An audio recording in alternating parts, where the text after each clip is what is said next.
Hey, what's up guys? Welcome back to another video. In today's video, I will be showcasing you how to change the Siri voice on your iPhone 17 or the 17 Pro or any other iPhone which is running with the latest iOS 26 update. So let's get started. Now the very first thing which you need to do is to open up your settings and then under settings scroll down towards the Apple Intelligence and Siri.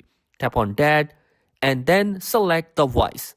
And this is where you can find different voices and different variations of voices, including the accent.